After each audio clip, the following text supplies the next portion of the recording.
નમસ્કાર, મંતવ્ય ન્યૂઝમાં આપનું સ્વાગત છે। ઇન્ડિયા એટ 9 સાથે હું છું હિનલ। હિમાચલ પ્રદેશમાં ચાલી રહેલી રાજકીય ખેંચતાણ વચ્ચે મીડિયા સામે રજૂ થતા મુખ્યમંત્રી સુખવિન્દરસિંહ સુક્ખુએ કહ્યું કે હું એ સ્પષ્ટ કરી દેવા માંગુ છું કે મેં રાજીનામું આપ્યું નથી। બજેટ દરમિયાન અમે બહુમતી સાબિત કરીશું। હિમાચલમાં પાર્ટીની સરકાર 5 વર્ષ સુધી ચાલશે। તો સુક્ખુએ દાવો કર્યો છે કે ભાજપના ઘણા ધારાસભ્યો છે જે અમારા સંપર્કમાં છે। તેમણે કહ્યું કે મારા રાજીનામાની અફવા ભાજપે ફેલાવી હતી અને હું તેનાથી ડરવાનો નથી। મેં ઘણું સંઘર્ષ કર્યું છે, હું કોઈનાથી ડરીશ નહીં। ઉલ્લેખનીય છે કે હિમાચલ પ્રદેશમાં રાજકીય ખેંચતાણની સ્થિતિ વચ્ચે મુખ્યમંત્રી સુખવિન્દરે રાજીનામાની ઓફર કરી હતી। તો સૂત્રોએ દાવો પણ કર્યો છે કે સુક્ખુની સરકાર બચાવવા માટે પાર્ટી તરફથી મોકલાયેલા નિરીક્ષકો સમક્ષ તેમણે આ ઓફર કરી હતી। कुछ फोर्स नहीं यूज कर रहा, ये तो उनको सोचना चाहिए। वो यहाँ मिलिट्री भी लगा सकते जो सीआरपीएफ की गाड़ी में एमएलओ को लेकर जा रहे हैं। मैं घबराने वाला आदमी नहीं हूँ और मैं निश्चित तौर पर कह सकता हूँ कि कांग्रेस की अभी जो हमारा बजट होगा उसमें जब वोटिंग होगी हमारी वहाँ निश्चित तौर पर जीत होगी। ये 2 बजे अभी स्पीकर साहब ने समय दिया है, तो उसके बाद मैं आपसे बात करूंगा। नहीं, इस्तीफे की रूमर भारतीय जनता पार्टी के नेता फैला रहे हैं ताकि विधायक दल में टूटन हो सके और ये सोच रहे कि सीएम साहब के इस्तीफे के बाद जो उनसे संबंधित लोग हैं वो कांग्रेस पार्टी में छोड़ के चले जाएंगे या कांग्रेस में विधायक में भगदड़ मच जाएगी। कांग्रेस पार्टी पूरी एकजुट है और जो छोटे मोटे ग्रीवेंसेस है वो भी दूर कर लिए जाएंगे। उन्हें मुश्किल हो रहा है, सीआरपीएफ की पोस्ट में ला रहे हैं, ला भी रहे हैं और ले भी जा रहे हैं। હિમાચલ પ્રદેશમાં રાજ્યસભા ચૂંટણીના પરિણામો આવ્યા બાદથી રાજકીય ઉઠપાઠકનો દોર શરૂ થઈ ગયો છે। તો આ સૌની વચ્ચે વીરભદ્રસિંહના દીકરા વિક્રમાદિત્ય સિંહે સીએમ સુક્ખુના નેતૃત્વ હેઠળની કોંગ્રેસ સરકારમાંથી રાજીનામું આપી દીધું છે। તેમણે કહ્યું કે મેં પ્રિયંકા ગાંધી અને ખડગેને આ મામલે જાણ કરી દીધી છે। ક્યારેક ક્યારેક કઠોર નિર્ણયો લેવા પડે છે અને વર્તમાન સ્થિતિને જોતા હું આ સરકારમાં રહી શકું તેમ નથી। વિક્રમાદિત્યએ કહ્યું કે અમે હંમેશા ટોચના નેતૃત્વનું સન્માન કર્યું છે અને મુખ્યમંત્રીને પણ માન આપ્યું છે, પણ ધારાસભ્યોની ફરિયાદોનો ક્યારેય નિકાલ ન આવ્યો। ધારાસભ્યોની અવગણનાને પગલે જ અમે રાજ્યસભાની ચૂંટણી હારી ગયા। તેમણે કહ્યું કે મારી નિષ્ઠા પાર્ટી સાથે છે એટલા માટે મુક્ત મને બોલી રહ્યો છું। વિક્રમાદિત્ય સુક્ખુ સરકારમાં કેબિનેટ મંત્રી હતા।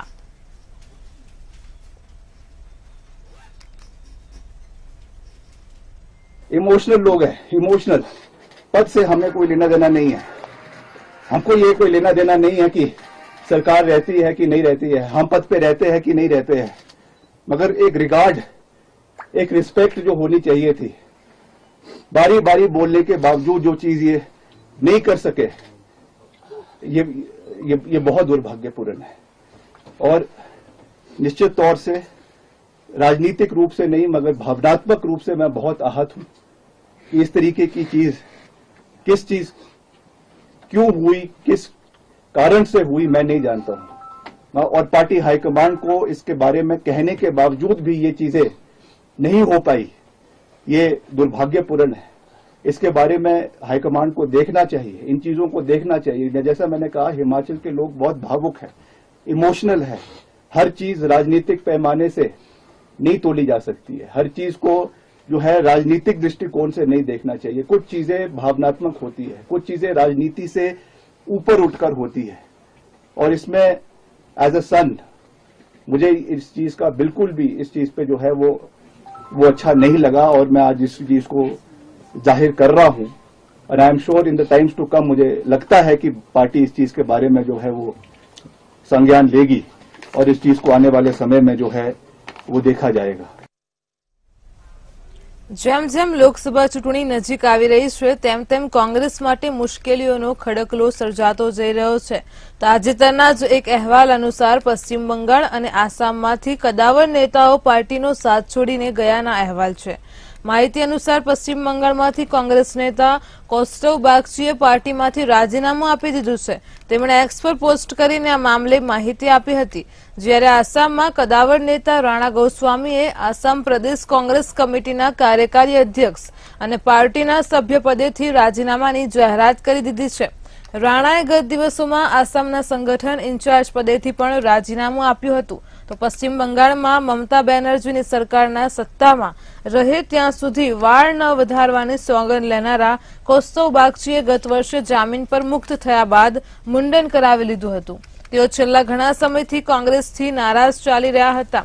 તેમણે ટ્વીટમાં કહ્યું કે હવે કદાચ લોકો મને પાર્ટી વિરોધી કહેશે, પણ હું એ વાત કહી દેવા માંગુ છું કે હું કોંગ્રેસ અને ભ્રષ્ટ ટીએમસી વચ્ચે મિત્રતાની વિરુદ્ધ છું। કોંગ્રેસનું ટોચનું નેતૃત્વ પશ્ચિમ બંગાળના એકમને કોઈ મહત્વ આપતું નથી, એટલા માટે મેં સ્વાભિમાન સાથે સમજૂતી કરી નથી અને હું પાર્ટીથી અલગ થઈ રહ્યો છું।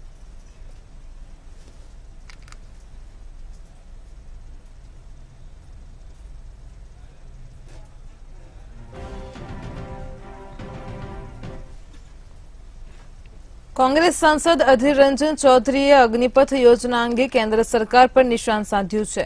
અધીર રંજને કહ્યું કે પૂર્વ આર્મી ચીફ એમ નરવણેનું પુસ્તક ફોર સ્ટાર્સ ઓફ ડેસ્ટિની પર પ્રતિબંધ મૂકી દેવામાં આવ્યો છે તો આ પુસ્તક બજારમાં નથી મળી રહ્યું। અધીર રંજને દાવો કર્યો છે કે પૂર્વ આર્મી ચીફ નરવણેએ લખ્યું છે કે અગ્નિપથ અને અગ્નિવીર યોજના ખોટી છે।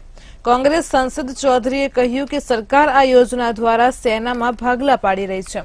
ધારો કે અગ્નિપથ યોજનામાં 100 લોકો પરીક્ષામાં સામેલ થયા, તેમાંથી 75 ને સેનામાં જોડાવાની મંજૂરી નહીં મળશે, તેમને છૂટા કરી દેવામાં આવશે। 100 માંથી 25 ને જ નોકરી મળશે। અગ્નિવીરની શહાદત બાદ તેમને શહીદનો દરજ્જો આપવામાં નથી આવતો, તો દેશ માટે જે લોકો પોતાના પ્રાણ ન્યોછાવર કરી દે છે તેમને શહીદનો દરજ્જો આપવામાં નથી આવતો। આ કેવી રીત છે?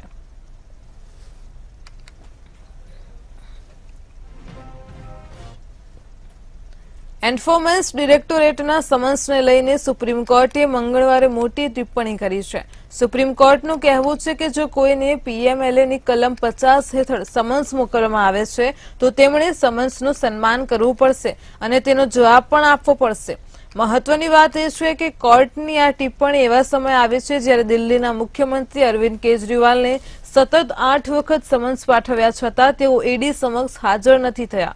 ઈડીએ મદ્રાસ હાઈકોર્ટના એક આદેશ વિરુદ્ધ સુપ્રીમ કોર્ટમાં અરજી કરી હતી। હાઈકોર્ટે કથિત રીતે અહીં રેતી ખનન કૌભાંડમાં તમિલનાડુના 5 જિલ્લા કલેક્ટરોને જારી કરાયેલા સમન્સ પર રોક લગાવી દીધી હતી।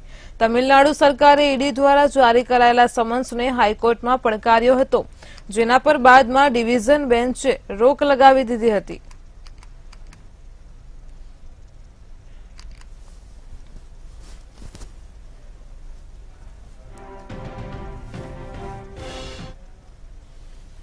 છેલ્લા ઘણા વર્ષોમાં ખાનગી હોસ્પિટલો ઉઘાડી લૂંટ કરતી હોય તેમ મન ફાવે એ રીતે દર્દીઓ પાસેથી આડેધડ રૂપિયા વસૂલી રહી છે, જેના કારણે લોકો આર્થિક રીતે પાયમાલ થઈ રહ્યા છે। ત્યારે આ સંદર્ભે સુપ્રીમ કોર્ટે લાલાક કરતા સરકારને તાત્કાલિક પગલાં લેવા જણાવ્યું છે।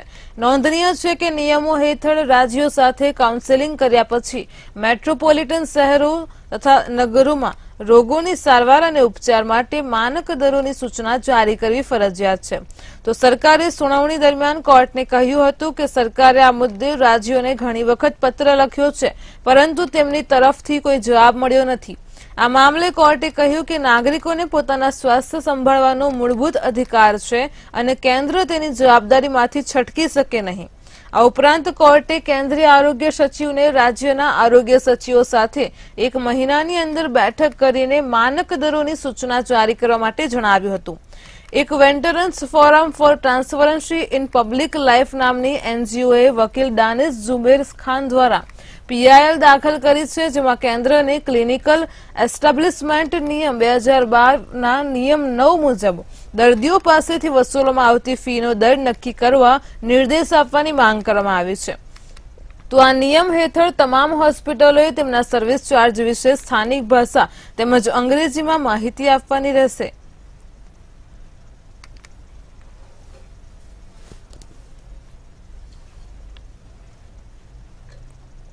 મણિપુરમાં મેઈતે સંગઠન અરંબાઈ તેંગોલના કાર્યકર્તાઓએ વરિષ્ઠ પોલીસ અધિકારીનું કથિત અપહરણ કર્યું હોવાના અહેવાલો સામે આવ્યા બાદ ફરી સેના તહેનાત કરવામાં આવી છે। ત્યાં ઇમ્ફાલમાં આસામ રાઇફલ્સની 4 ટુકડીઓએ તૈનાત કરી દેવાઈ છે। જોકે પોલીસ અને સુરક્ષા દળોની કાર્યવાહી બાદ પણ અપહૃત અધિકારીને બચાવી લેવાયા છે। એવું કહેવાય છે કે લગભગ 200 લોકોએ અધિકારીના ઘરે હુમલો કરી તેમનું અપહરણ કર્યું હતું. બીજી તરફ મણિપુર પોલીસ કમાન્ડોએ પણ અપહરણ મામલો વિરોધ નોંધાવ્યો છે. તો વાસ્તવમાં મંગળવારે સાંજે ઘટનાની માહિતી આપતા અધિકારીએ જણાવ્યું કે અમિત કુમારે કથિત વાહન ચોરીના આરોપમાં અરામબાઈ ટેંગોલના કેડરના 6 સભ્યોની ધરપકડ કરી હતી. જે મામલે કેડરના કેટલાક સભ્યો કુમારના નિવાસસ્થાને ઘૂસી આવ્યા હતા અને તોડફોડ મચાવ્યા બાદ વાહનો પર આડેધડ ગોળીબાર કરીને ઓછામાં ઓછા 4 વાહનોને નુકસાન કર્યું હતું. આ ઘટના અંગે અધિકારીઓએ જણાવ્યું કે મણિપુર પોલીસના ઓપરેશન વિંગમાં તૈનાત અધિક પોલીસ અધિક્ષક અમિત કુમારને પોલીસ અને સુરક્ષા દળોએ સુરક્ષિત બચાવી લીધા છે. હાલ અધિકારીને હોસ્પિટલમાં દાખલ કરાયા છે અને તેમની સ્થિતિ સ્થિર છે.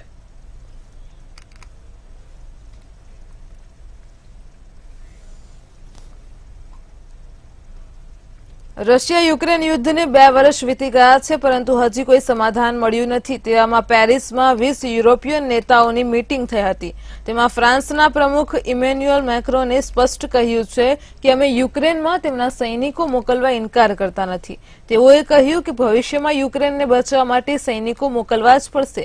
આ સાથે તેઓ સ્પષ્ટતા કરી હતી કે હજી સુધી તો યુક્રેનમાં સૈનિકો મોકલવા માટે સહમતિ સધાઈ નથી, પરંતુ રશિયાની આક્રમકતા જોતા આવું પગલું ભરવું પડે તેમ લાગે છે. જો અમને આમ જ ચાલશે તો રશિયા યુક્રેન ઉપર પૂરેપૂરું હાવી થઈ જશે. રશિયા હવે યુક્રેન ઉપર પ્રચંડ હુમલો કરવાની તૈયારી કરી રહ્યું છે અને તેથી મૂંઝાઈ ગયેલા યુક્રેનના પ્રમુખ ઝેલેન્સ્કીએ મિત્ર દેશો પાસે મદદની માંગણી કરી છે. મેક્રોને કહ્યું હતું કે જો રશિયા યુક્રેન પર હાવી થઈ જશે તો અન્ય કેટલાય દેશો માટે તે પરિસ્થિતિ પડકારરૂપ બનશે. ફ્રાન્સના પ્રમુખે વધુમાં કહ્યું હવે રશિયાનું વલણ જ બદલાઈ ગયું છે. તે યુક્રેનના વધુને વધુ પ્રાંતો ઉપર કબજો જમાવવા માંગે છે. હવે તેની નજર માત્ર યુક્રેન ઉપર જ નથી, અન્ય દેશો ઉપર પણ છે. આ રીતે રશિયા ખૂબ મોટા ખતરાને આવકારી રહ્યું છે. યુક્રેન માટે દારૂગોળા અને નાણાંનું ફંડિંગ તત્કાળ વધારી જ દેવું પડશે. રશિયા સામે તેની રક્ષણાત્મક શક્તિ વધારી દેવાની જરૂર છે.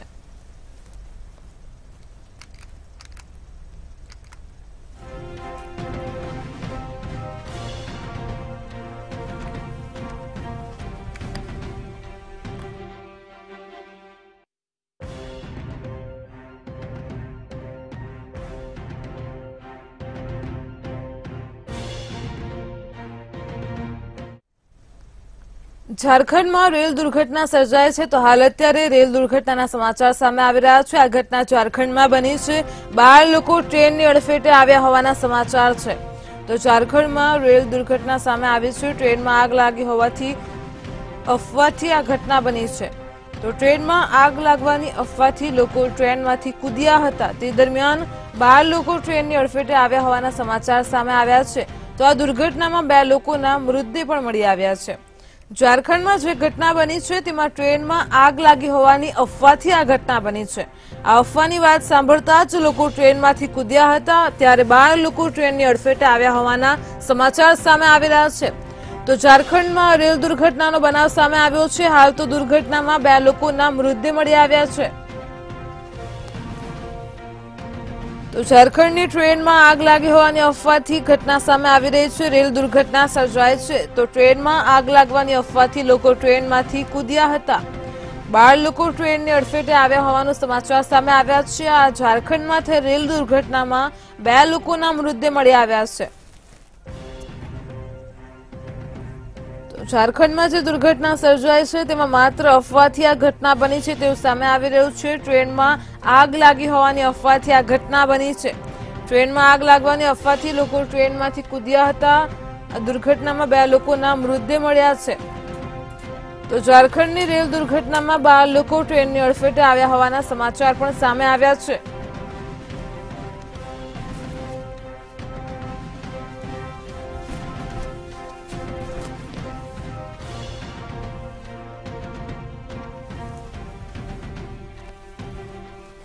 હાલ તો ઝારખંડથી સમાચાર સામે આવી રહ્યા છે. રેલ દુર્ઘટના સર્જાઈ છે. આ દુર્ઘટનામાં 2 લોકોના મૃતદેહ મળી આવ્યા છે. તો ઝારખંડમાં બનેલી રેલ દુર્ઘટનામાં 12 લોકો ટ્રેનની અડફેટે આવ્યા હોવાના સમાચાર સામે આવ્યા છે. આ ટ્રેનમાં આગ લાગી હોવાની અફવાથી ઘટના બની છે.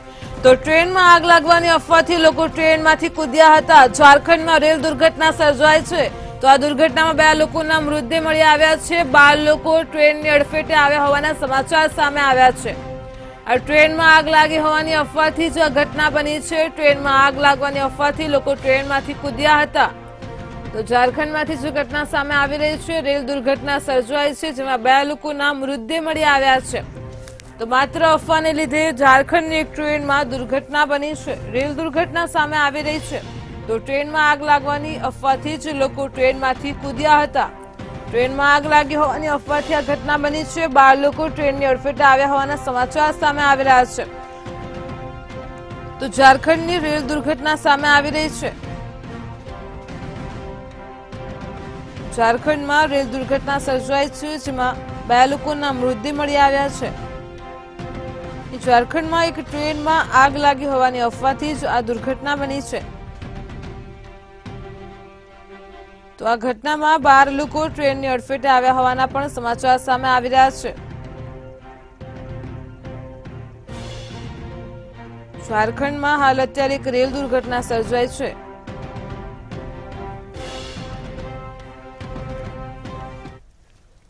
રાજ્યસભાની ચૂંટણી વચ્ચે સમાજવાદી પાર્ટીને વધુ એક મોટો ઝટકો લાગ્યો છે।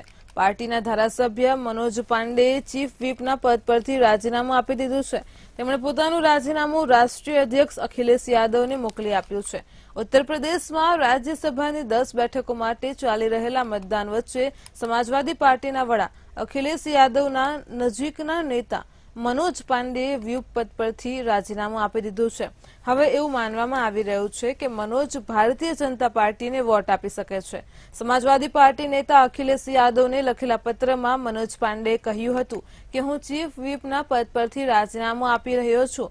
કૃપા મારા રાજીનામાનો સ્વીકાર કરશો।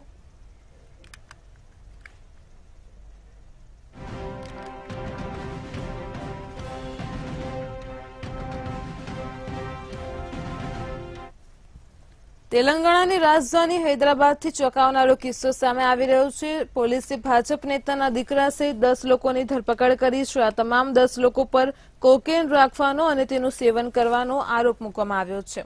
પોલીસે પૂછપરછ કરતા તમામ આરોપીઓએ તેમનો ગુનો કબૂલ કરી લીધો છે। પોલીસ આ મામલે વધુ તપાસ હાથ ધરી રહી છે। ત્યારે સાયબરાબાદ અને ગાચીબોલી પોલીસે હૈદરાબાદની રેડિસન બ્લુ હોટલમાં દરોડા પાડ્યા હતા। પોલીસે દરોડા પાડીને કુલ 10 લોકોની ધરપકડ કરી છે।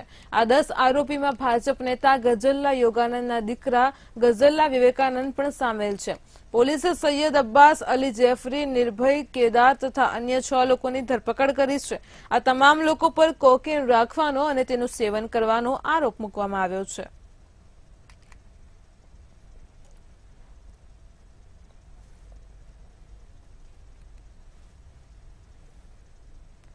કેન્દ્રીય નાણામંત્રી નિર્મલા સીતારમણ અને વિદેશ મંત્રી એસ જયશંકરને લઈને ભાજપે મોટી જાહેરાત કરી છે। ભાજપે બંને કેન્દ્રીય મંત્રીઓને આ વખતે લોકસભા ચૂંટણીમાં ઉતારવાનો નિર્ણય લીધો છે। જો કે નથી જણાવ્યું કે તેઓ કઈ બેઠક પરથી ચૂંટણીમાં ઝંપલાવશે। આપણે જણાવી દઈએ કે મોદી સરકારમાં નિર્મલા સીતારમણ અને એસ જયશંકર બંને કેબિનેટમાં મહત્વના વિભાગ સંભાળી રહ્યા છે। હાલ તે બંને રાજ્યસભાના સભ્ય છે અને બંને હજુ સુધી ચૂંટણી નથી લડ્યા। કેન્દ્રીય મંત્રી પ્રહલાદ જોશીએ ભાજપ તરફથી જાહેરાત કરી હતી કે પક્ષ વખતે બંનેને ચૂંટણીમાં ઉતારવાની યોજના ઘડી રહી છે। તો જણાવી દઈએ કે પ્રહલાદ જોશી પણ કેન્દ્ર સરકારના કેન્દ્રીય મંત્રી છે। કદાચ નિર્મલા સીતારમણને કર્ણાટકની કોઈ બેઠકથી ઉતારવામાં આવી શકે છે।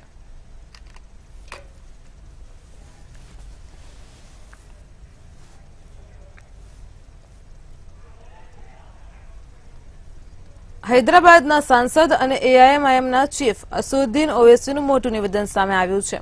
અહીં અસદુદ્દીન ઓવૈસીએ સોમવારે કહ્યું કે અમે એક મસ્જિદ ગુમાવી છે, પરંતુ હવે અમે બીજી મસ્જિદ ગુમાવીશું નહીં। ઓવૈસીએ આગળ સવાલ પૂછ્યો કે શું આ તમારા પિતાની સંપત્તિ છે? સોમવારે તેમણે તેમના social media account Twitter handle દ્વારા ટ્વીટ કરીને આ વાત કહી હતી। आरएसएस इन लोगों को तैयार कर रही है। नहीं CAA से कुछ नहीं होता। अरे तुम्हारे को CAA की सी नहीं आती, तुम्हारे को CAA का फुल फॉर्म नहीं मालूम, तुमको NRC NPR नहीं मालूम। नहीं मस्जिद पे बातचीत होंगी, क्यों? मस्जिद तुम्हारी बाप की जायदाद है। तुमको शरीयत नहीं मालूम, तुमको कुछ नहीं मालूम, और बीजेपी ऐसे लोगों को तैयार कर रही जिनको ना शरीयत से कोई वास्ता, जिनको ना कुरान और सुन्नत से कोई वास्ता, ना समझ उनको, नहीं कुछ नहीं होता, मस्जिद पे बातचीत करनी चाहिए। अरे अपना घर का सौदा तुम कर लो, मगर ये अल्लाह का घर है, इस पे कोई बातचीत नहीं हो सकती है। एक मस्जिद खो दी, अब और कोई मस्जिद नहीं खोएंगे इंशाअल्लाह ताला। मैं इन मुखालिफिन को इतना ही कहूंगा, मेरे भाई जो तुम मुझे कह रहे हो ना खामोश बैठो, अपने अब्बा से पूछो, अगर वो खामोश रहते तो तुम्हारी अम्मा से निकाह भी नहीं होता था।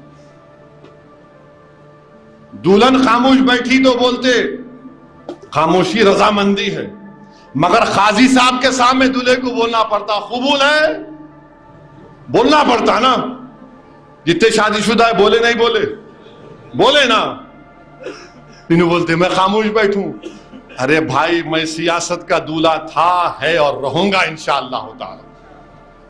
अब खामोश नहीं बैठ सकते, ये सब देखने के बाद क्या खामोश बैठेंगे? क्या मिला तुम्हारी सियासत से बताओ मेरे को?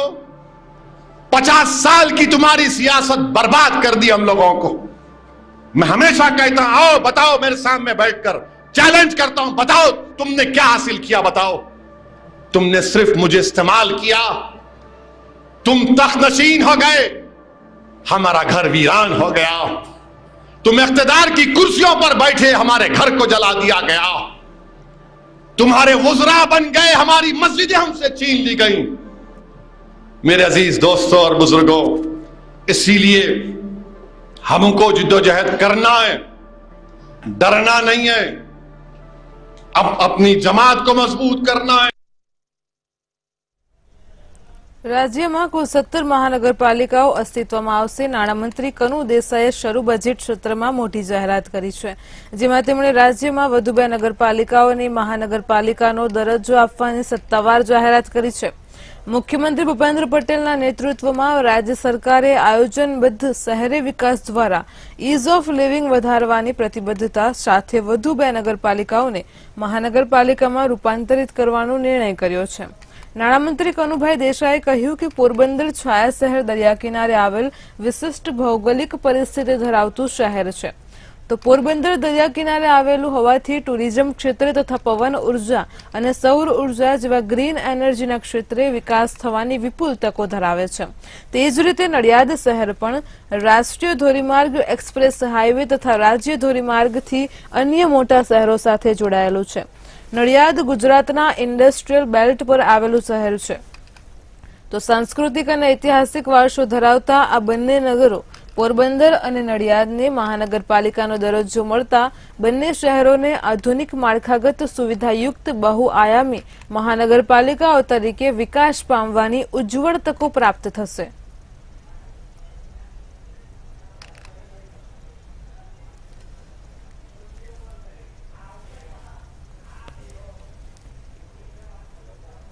ભાવનગરમાં અશાંત ધારો લાગુ કરવામાં આવતા જીતુ વાઘાણીએ ભાવનગરની જનતા અને સામાજિક આગેવાનો વતી રાજ્ય સરકારનો આભાર વ્યક્ત કર્યો હતો। ભાવનગર શહેરના પૂર્વના અને પશ્ચિમના ઘણા ભાગો બાકી હતા, તેનો પણ અશાંત ધારામાં સમાવેશ કરવામાં આવે છે। આ અંગે જીતુ વાઘાણીએ જણાવ્યું હતું કે મુખ્યમંત્રી ભૂપેન્દ્ર પટેલ અને ગૃહ રાજ્યમંત્રી હર્ષ સંઘવીએ ત્વરિત નિર્ણય આવ્યો છે, તો રાજ્યની સુરક્ષા અને સલામતી સરકારની જવાબદારી છે। આ અંગે સરકાર દ્વારા અશાંત ધારાનું જાહેરનામું પ્રસિદ્ધ કરવામાં આવતા શહેરની જનતામાં ઉત્સાહનો માહોલ છે। પાર્ટીના કાર્યકર્તાઓ, સામાજિક સંસ્થાઓ વગેરે સતત ધારાસભ્ય તરીકે મને રજૂઆત કરેલી, સરકારમાં પણ અમે માનનીય મુખ્યમંત્રીશ્રીને રૂબરૂ મળેલા। મને કહેતા આનંદ છે કે ઐતિહાસિક નિર્ણય ભાવનગર શહેરમાં એ બહાર પડી ગયું।